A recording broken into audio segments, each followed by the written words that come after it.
You are returned to us, dear friend, and none the worse for bearing the heavy burden which I did press upon you. Most glad am I of this. I am informed that your efforts to negotiate a peace with Lord Ramuh ended in conflict. Pray tell me, what befell?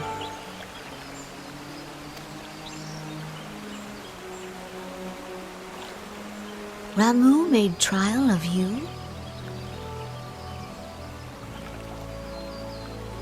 I fear there is truth to his claim.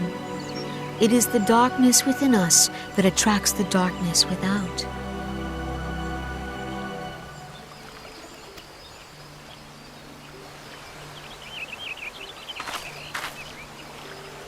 It cannot be denied that misfortune follows man.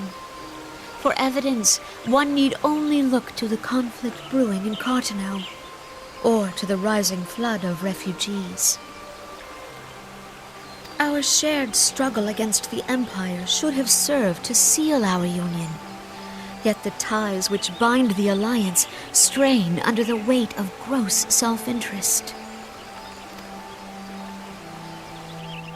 As the scars of the calamity begin to fade, so too does our sense of common purpose. Yet now is scarce the time to forget our shared responsibility. If this new-sprung realm is to survive beyond its infancy, it must needs be nurtured by all. Eorzea must be as one. Yet I fear that dream is still far off.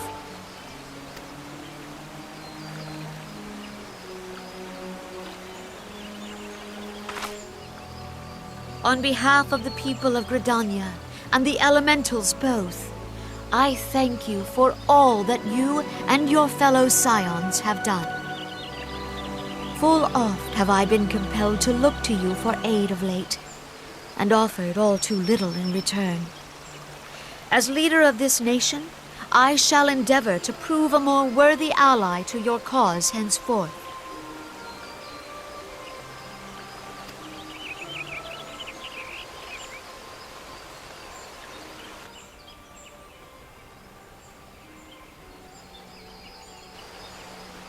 Lord Ramu has departed, yet the keening of this ill wind grows no less insistent.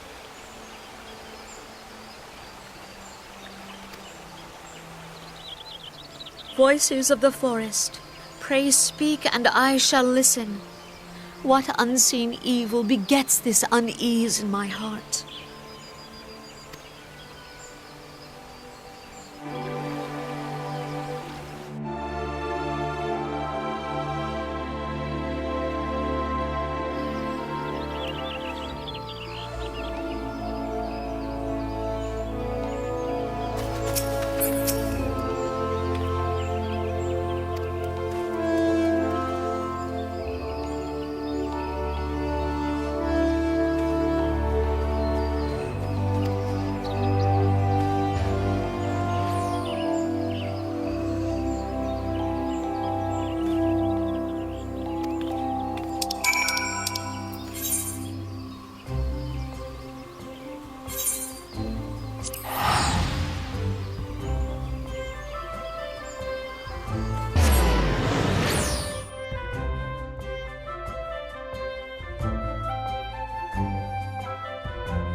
If everyone is ready, let us begin.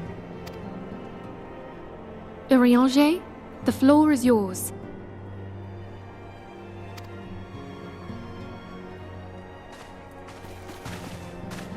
As all here assembled now know, in its final hours as our Order's headquarters, the waking sands did play host to a most unexpected visitor.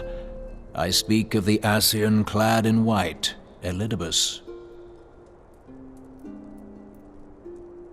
Unwelcome though his presence was, his words that day did serve to confirm a truth long suspected, that the Ascians are eternal beings, to whom physical destruction is as a temporary inconvenience.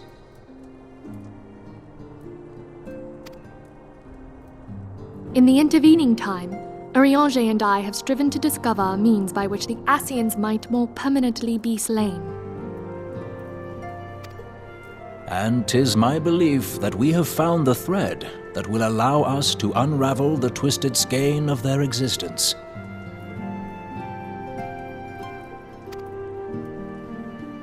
In the moments prior to Leviathan's most recent manifestation, the Sahagin elder who summoned him was observed to undergo some manner of ascension.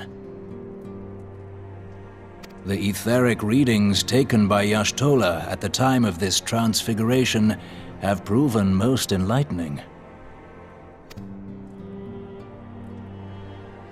The disruption to the flow of ether was sudden and dramatic. So tangible was the agitation, I scarce had need of my goggles.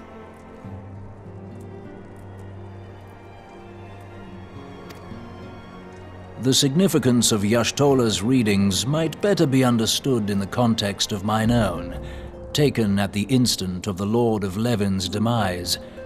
Unlike the primal, the Sahagin was not subject to etheric dissipation. Before discussing our new discoveries, it may benefit us all to recall what we know of etheric behavior.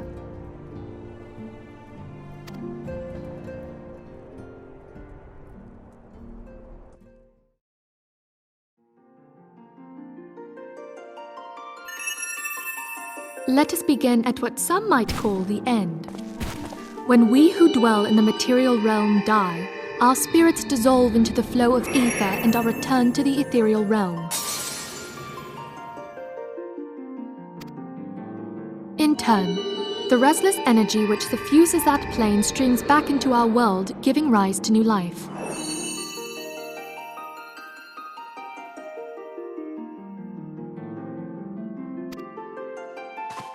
'Tis as the heavens did decree, the way of all mortal souls.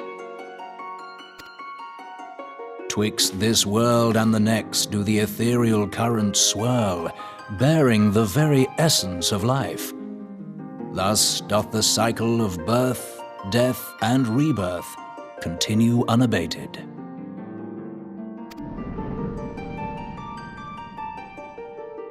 Primals behave somewhat differently. In order to manifest and then maintain a physical presence in this realm, they must consume vast quantities of ether, most often in the form of crystals. Though they may seem to live, their flesh is but ether given shape.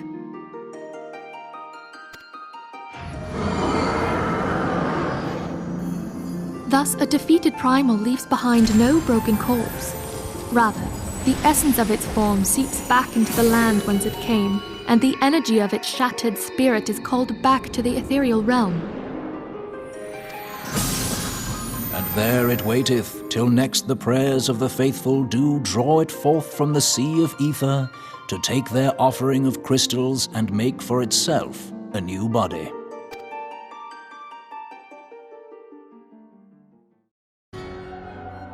Which brings us on to the third group, the so-called immortals.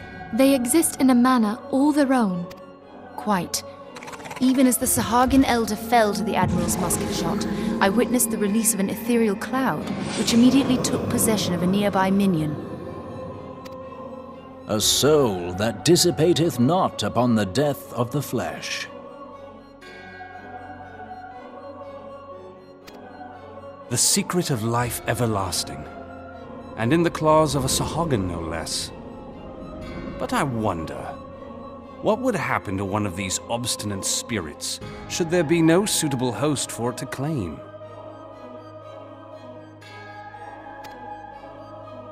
If mortal death entails a return to the ethereal realm, It seems doubtful that the soul of an immortal would venture there.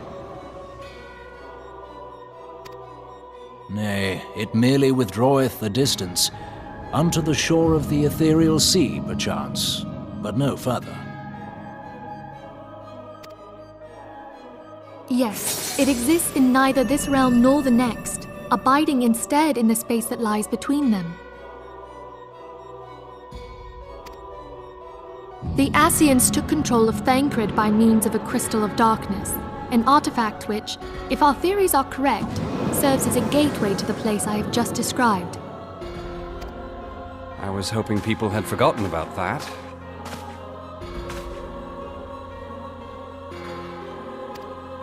I am sorry, my friend. For a mercy, the weary road of our research hath brought us unto an answer. The Sahuagin ascended to an immortal state, but he did not possess a crystal of darkness through which to flee this realm. Thus was he consumed by Leviathan. If we could entrap the spirits of defeated Ascians in like manner, and thereby deny them resurrection...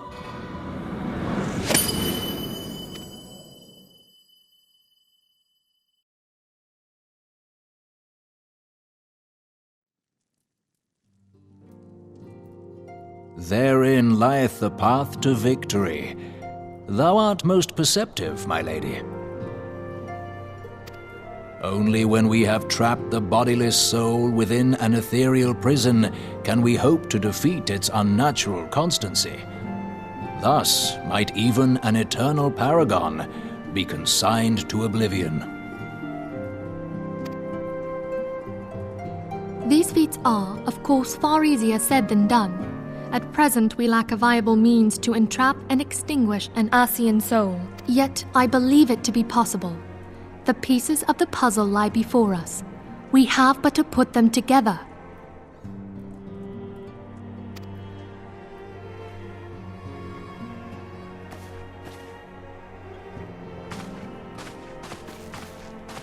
I will depart at once to convene with the sages of Sharlayan.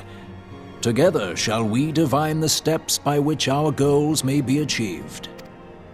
I have the utmost faith in you, Archon.